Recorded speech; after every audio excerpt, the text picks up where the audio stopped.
Olá, meus alunos do nono. Gente, hoje finalizando o tópico correspondente ao Teorema de Tales, que é da unidade 1 ainda, a parte final, tá bom? Que consta na tua página 24 e 25. Interessante falar que hoje eu fiz uma abordagem um pouco maior aqui em forma de vídeo slide, porque o teu livro ele é um pouco sucinto, tá? Ele fala bem rapidamente, né, do teorema e depois ele faz aqui os exercícios. Então, para que não tenha muita dúvida e você compreenda melhor, aí eu fiz um aparato um pouco maior, né, colocando mais informações aí que seriam interessantes para que você venha compreender maior o teu assunto aí, tá? Melhor, certo? Então, Teorema de Tales, páginas 24 e 25 do teu material, tá certo? Então, antes de mais nada, eu vou começar definindo novamente para você, né, ainda que eu tenha falado, quem foi Tales, que é para você entender a contribuição direta dele dentro do teorema, tá? Então, olha só, o Tales de Mileto, né, assim como conta a história, ele foi o primeiro filósofo ocidental de que tem notícia. Então, ele é considerado o pai da filosofia, para vocês terem uma ideia. Então, ele tem uma grande contribuição dentro da filosofia. Porém, o Tales ele era muito preocupado em entender e explicar o universo, em vez de simplesmente se curvar diante dos mistérios. Ou seja, até a gente meio que é assim, porque ainda que nós tenhamos muitas informações acerca de hoje em dia de muita coisa, porque no nosso século a gente já teve grandes informações que os matemáticos do passado, os estudiosos do passado já contribuíram, mas na época, imaginem vocês, né? Eles não tinham tanto conhecimento, então eles eram muito curiosos, e Tales ele era um desses, tá? Além disso, alguns historiadores dizem que Tales foi comerciante, como eu já falei no vídeo anterior, e como ele teve recurso suficiente, ele começou a se dedicar exclusivamente no final da vida dele, né, quando ele se aposentou, à pesquisa. E dentro desse período ele acabou tendo contato muito grande no Egito, na Babilônia, com os astrônomos e matemática. Foi quando ele decidiu, de fato, se dedicar exclusivamente à matemática. E foi nessa hora que ele estabeleceu grandes fundamentos aí da geometria. Por isso que até um teorema tem o nome dele, que é o Teorema de Tales, tá? Além disso, gente, o que é interessante a gente lembrar? Uma das contribuições dele, do Tales, né, que é o famoso cálculo da pirâmide, que eu expliquei no último vídeo para você, né, que coloquei aqui só como complementação do que eu estou falando, em que ele fez o quê? Ele fez uma comparação a partir da semelhança de triângulo, estabelecendo uma relação entre o bastão, né, que eu falei para ti, e a sombra da pirâmide e a sombra do bastão em relação à altura. Fazendo o comparativo entre a semelhança de triângulo, que são os lados correspondentes, ele foi e encontrou. Nessa época, né, ele deixou o pessoal lá da região, né, egípcia muito assustado, achando até que ele era uma espécie de bruxo, né? Como que ele conseguiu fazer isso naquela época que tinha poucos recursos para se fazer tal, né, coisa, tá certo? E além disso, o que é interessante a gente levar em consideração quando estuda o Teorema de Tales é basicamente isso, ó. Para a gente entender melhor o conteúdo, é interessante que a gente entenda o quê? Que existe a proporcionalidade. Essa palavra vai ser muito interessante aqui agora, porque é a partir da relação de proporcionalidade que o Teorema de Tales ele vai ser baseado, tá certo? Então, pensou em Teorema de Tales, eu quero que você logo tenha a relação, né, faça uma bifurcação, entra aí a noção de proporcionalidade, tá certo? E além disso, olha, vamos entender da onde vem a ideia de feixe de retas paralelas, noções que é o que ele vai estar utilizando. Primeiramente, o Teorema de Tales vai surgir dessa relação aqui, ó, que são, no mínimo, feixe de retas paralelas. Lembra? Retas paralelas são aquelas que estão aqui, ó, RST, retas que não se encontram em nenhum lugar, só no infinito, e duas transversais. Transversais são retas que cortam as paralelas em pontos, olha. Tá certo? Traçando em cima das paralelas. Então, eu tenho A e B como transversais. O que o Teorema de Tales ele vai falar para a gente em termos de informações interessantes? Olha, sabe esses pontos que formaram quando eu cortei a transversal? Nele formou o que a gente chama de pontos correspondentes. Quem serão os pontos correspondentes em relação a Tales? Ó, é o que estão na mesma direção, no mesmo sentido. Por exemplo, ó, o ponto A é correspondente a D, o ponto B é correspondente a E, o ponto C se corresponde a F. E fora isso, tem como a gente também relacionar os segmentos que são correspondentes. Como assim segmento, professor? Segmento é aquele pedaço da reta, ó. Olha aqui o segmento AB, ele é correspondente ao outro lado DE. O segmento BC pode ser correspondente aqui em EF. E se você quiser olhar como segmento grandão, ó, o segmento AC, que é o maior, seria correspondente ao segmento AF, que é o que ele está falando aqui. Fora que existem outros segmentos que a gente poderia definir também, tá?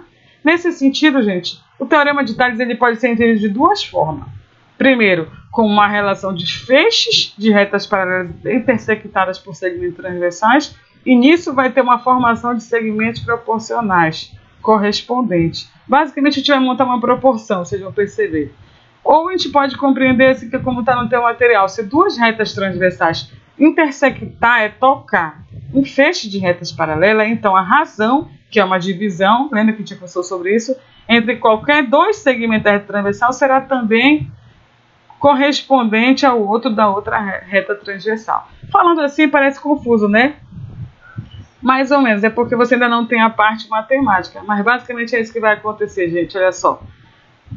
Podemos concluir que a relação ela vai formar o que a gente chama de uma proporção. Essa proporção ela vai ser montada nesse sentido aqui, dá uma olhada. Olha para o segmento que forma inicialmente aqui, ó, que está em amarelo, AB.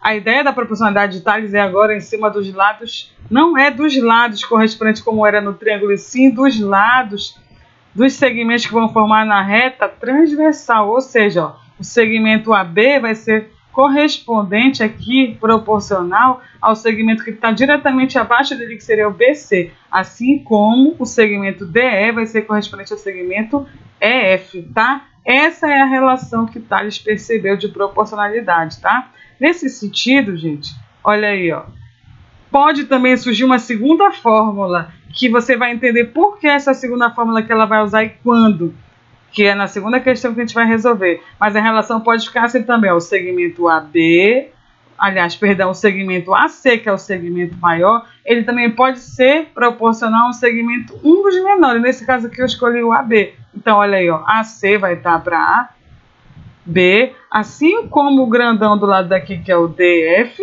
vai ser correspondente ao DE, tá certo? Não te preocupa que no momento oportuno você vai entender quando é que eu vou usar a fórmula primeira. Na verdade, não chega a ser uma fórmula, é só uma montada. E quando que eu vou usar essa segunda fórmula, que é com os segmentos maiores, tá? Nesse sentido, gente, o que é interessante eu saber? Toda vez que eu tiver mais de duas retas transversais tocando o feixe de paralela, o teorema de Tales ele vai ser aplicado da mesma forma. Por que eu estou te falando isso? Porque a maioria das questões que caem sobre o teorema, eles gostam de usar isso aqui, ó. Dá uma olhada. Ele pega, em vez de colocar só duas retas paralelas, ele coloca 3, 4 transversais, cruza. E o que é que você acha de relações? Como é que essa relação vai ser montada? O que eu quero que tu entenda é, a relação de proporcionalidade é sempre no segmento que você está analisando. Ou seja, ó, se eu quisesse montar uma relação entre o segmento dessa reta T2, como é que ficaria? Ó? A, esse segmento aqui está para B, com a relação com a T1. C está para D, ou seja, estou comparando T1 e T2, tá? Caso eu queira fazer uma relação agora entre a reta T e a reta T2 e a reta T, ficaria, ó, A está para B, e como eu estou lendo de cima para baixo, aqui ficaria E está para esse segmento aqui que é o F, tá? Montaria essas duas relações. Porém, tem que ter um cuidado muito importante. Essa relação aqui, ela não existe, que seria A com E, F com B. Por quê? Porque elas não estão no mesmo segmento. A relação de Tales é basicamente segmentos da mesma reta. Não pode ser retas distintas. É por isso que ele colocou essas duas relações aqui, ó, AE sobre FB, AB e DC, como não sendo o quê? Correspondente, ou seja, não sendo proporcional. Tá certo? Nesse sentido, meus amores, o que eu vou fazer agora para você aqui para te ajudar a entender com mais precisão o nosso assunto, tá? Olha aí, ó. Vamos, né, primeiramente entender que o teorema de Tales, como ele vai ser aplicado nas questões. Vou resolver para você a questão 1 e 2 da página 25, tá? Que é o que vai te ajudar a resolver as demais. E além disso, eu vou estar mandando como complementação desse assunto mais uma outra lista, no caso amanhã ou sexta, que amanhã é feriado, né? Então, na sexta, para você ter mais questões ainda para treinar. Mas você vai ver que é muito simples, porque a relação ela é feita basicamente dentro da linha, dentro da correspondência. Como assim? Olha essa questão que está lá na tua página 25. Ele afirma que a reta EST elas são paralelas. Isso é importante porque o teorema ele sempre é em cima de retas paralelas com retas transversais. No caso, as paralelas seria RST, As transversais seriam essas duas que não estão definidas, mas seria essa e essa. O que eu tenho que saber? Para eu montar a relação de talhos, eu tenho que montar uma proporção com esses segmentos, tá certo? E além disso, tenho que a leitura tem que ser sempre uma leitura que você escolha. Se você começar lendo a proporção de cima para baixo aqui, então a do outro lado tem que ser de cima para baixo. Caso você comece a leitura de baixo para cima, então aqui tem que ser de baixo para cima. É só isso que eu quero te dizer, que você tem que ter cuidado, tá? Então basicamente ficou assim, ó, olhando para esse desenho, ó. 4, que é o segmento daqui. Como ele não colocou A, B, C, D, E, a gente já pode escrever direto como número, tá? Caso a questão coloque como segmento primeiro, a gente monta o segmento e depois as letras, tá? Então aqui, como ele não colocou, a gente já coloca direto. Segmento daqui tem 4 centímetros. Esse aqui tem X, que é o que ele quer saber. Quanto vale esse segmento? O do lado de lá tem 6 e daqui tem 9. Usando o teorema de Tales, ele quer saber qual seria essa quarta proporcional. Quem seria esse segmento desconhecido? Então ficaria, ó, 4 está para quem? Para X, que é o segmento que está abaixo dele. Assim como, ou seja, igual, 6 vai estar para 9.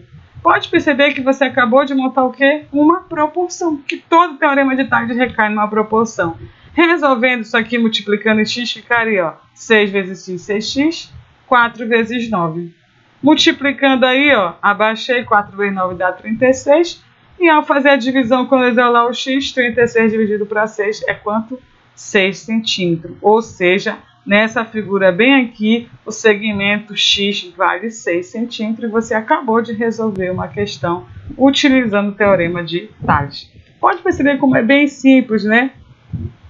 O que confunde é quando eles pegam, como eu falo para vocês, por ser muito simples calcular em segmentos pequenos, duas retas transversais, 3 paralelas, então eles costumam colocar às vezes em questão problema, eles colocam usando 4 retas paralelas e por aí vai, tá? E tem o segundo caso, que é quando você vai utilizar a segunda fórmula, que é do segmento maior.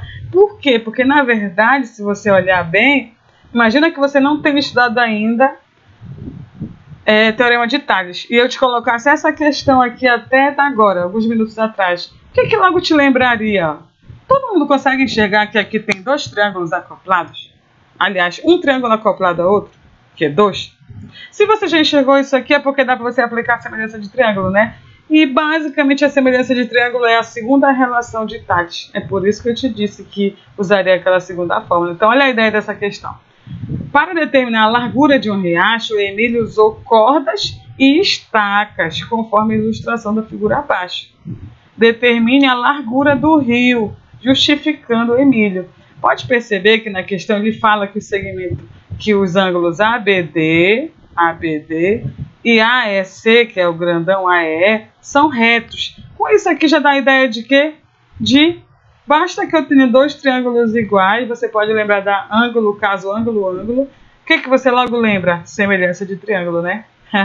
Se dá para você aplicar a semelhança de triângulo, então tem como você calcular isso como?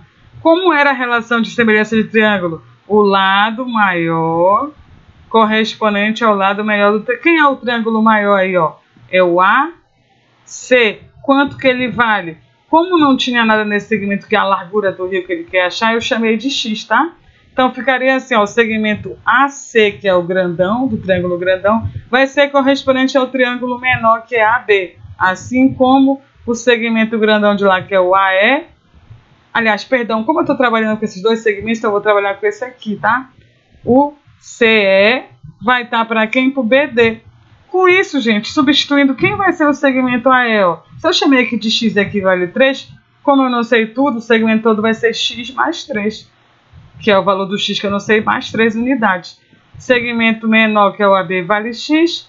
O maior de CE vale 9 e BD 6. Substituir, apliquei a multiplicação direta, que é do próprio proporção, né? Teorema fundamental da proporção. Coloquei no parênteses o x mais 3 porque ele é o quê? Uma álgebrazinha, a gente já conversou sobre isso. Aplicando a distributiva aqui, ó, ficou 6 vezes x, 6x, 6 vezes 3, 18. Arrumando os termos semelhantes, eu passei o 6 pela negativo, deixei o 18 aqui. Ao subtrair, cheguei em 3x, abaixei o 18. Achando, enfim, o valor de x, que é a nossa largura, ó, o 3 está multiplicando, passou dividindo, cheguei no seguinte resultado. X vale 6, coincidentemente igual à questão anterior, que não tem nenhuma relação, tá? Com isso eu posso concluir o quê? que a largura do rio, nesse caso aí, seria 6 metros. Tá certo, gente? Então, foi o artifício que Emílio ele utilizou, que é basicamente utilizando a semelhança de triângulo, que é para você enxergar o que nessa questão? Que o teorema de Tales, na forma da fórmula 2, que foi que eu escrevi lá, a relação 2, no fundo, é o que? Relação de semelhança de triângulo, ou seja, uma dica importante. Sempre que você enxergar que na hora que você está olhando as retas paralelas e a transversal e forma um triângulo, então você aplica a semelhança de triângulo. E se tiver só as retas paralelas com a transversal, você aplica o teorema direto, que é só você dividir os segmentos que estão proporcionais e resolver. Tá certo, gente? Então, basicamente, o teorema de Tales é isso. Não tem muito o que falar, a não ser resolver questão, que é para que você tenha, né, condições maiores de ter aí a habilidade para resolver. E aí é isso, galera. Vai lá, tenta resolver as questões que estão na tua página 25, que é a partir da terceira questão, já que eu fiz a 1 e a 2, até a página 26, que tem questão direta de teorema de Tales. Tenta lá, resolve, tá? Tira as tuas dúvidas, voltando o vídeo quando for necessário. E no momento oportuno eu mando para você a resolução comentada e resolvo uma ou duas questões se você tiver alguma dificuldade aí, tá ok, galera? Então é isso, gente. Muito obrigado pela atenção e até o nosso próximo vídeo. Abraço!